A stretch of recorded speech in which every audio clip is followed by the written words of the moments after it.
Today, I want to talk about children who are messed up. Raising great kids is a privilege and a responsibility. Sometimes our children can't see their own greatness. Sometimes we can't. Other times we can see their greatness but struggle to step up because of our own challenges. We will be discussing the brain science, tools and techniques that help us raise great kids. Hi, I am Cynthia Armstrong. I am a parent of two children. I am a teacher in the elementary school, and I've worked in general and special education.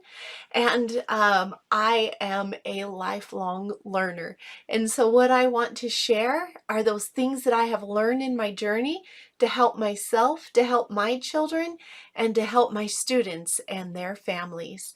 If you would like to contact me, please visit my webpage, www.raisinggreatkids.net, and you can leave comments below. I am always happy to respond to them. Okay, so children are messed up. We live in a world where nothing is perfect, and that includes our children. I recall one time when my daughter was a teenager, and I don't remember what she had done or said, but I remember that my response was, "Why do you have to pick up on my bad habits, the bad things I teach you?" Because I have a lot of good things in me, but she always tends to find the one that's less helpful, the one that I didn't like in myself. And I think we all kind of do that because what we see in our children is ourselves a lot. And we see, oh, why did she pick up on that one thing? The one thing I struggle with. There's lots, but when I'm thinking in my head, I'm focused on the one. I'm very narrow because I get in this confined state and my vision is very narrow.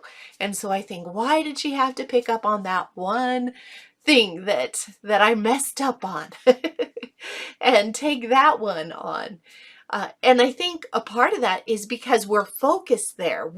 Our brain tends to focus on the things that we don't like, or the things that that are a danger to us, because our brain is very negatively biased, and so it's kind of seeking these things out. And so like when our children pick up on those, it's partly because they're seeking for that, and we notice it in them because we're seeking for that. And so then we just go, oh, our kids are messed up. Right? Whether they're our own children, whether we're adopting or fostering, children, they're messed up. But guess what? It's okay because the parents are messed up too. We all have things we're working on. But the good news is that even though our brain is negatively biased, it's a safety thing. It keeps us alive. We're always looking for that danger. We can retrain our brain to look for the positive, because guess what? Even though my daughter did pick up on some of the negative programs I had, I also provided her with a lot of beneficial ones. But again, we don't tend to notice those. We tend to notice the ones that we want to work on, or that we notice in ourselves. And it's funny, we even will have subconsciously, we might not even be aware that that's one for us.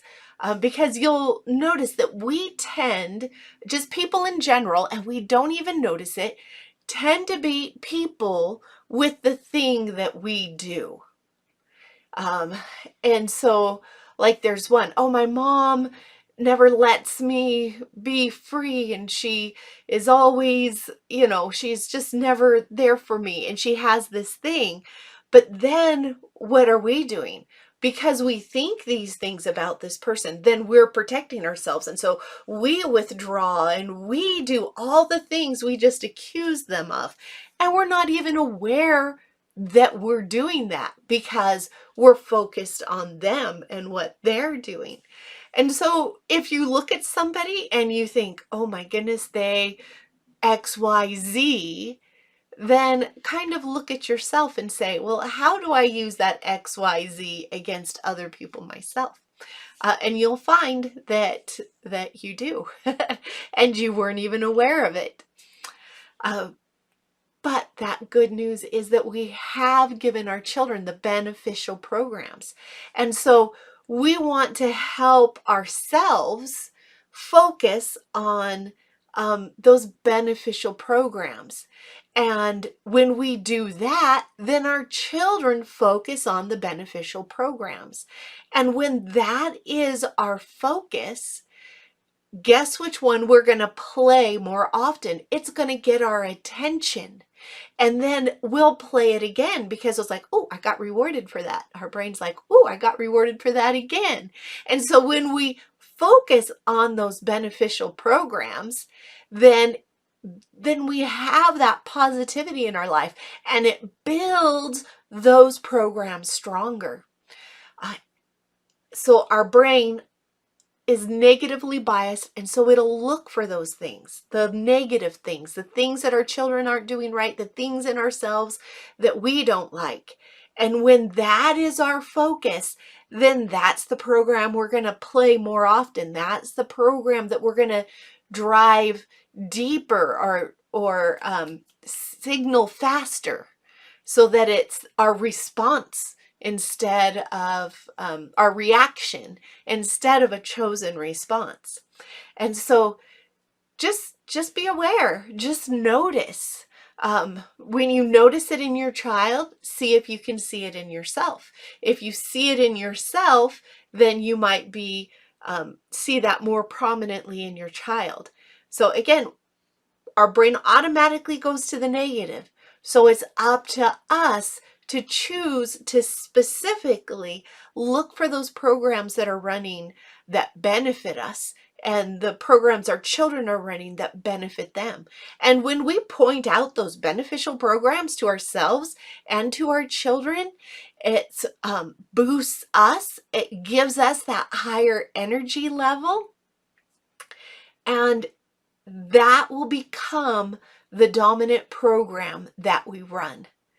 So children are great by their very nature. Even if we're all messed up, that's this life. And we have that privilege and that responsibility for raising them.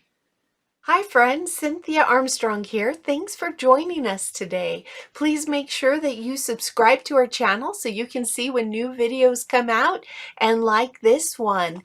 It is such a responsibility and a challenge to raise great kids, and we are here to help you along that journey to make it as enjoyable and fun and fulfilling as possible. Please check out our website, www.raisinggreatkids.net, and I will leave that in the description below.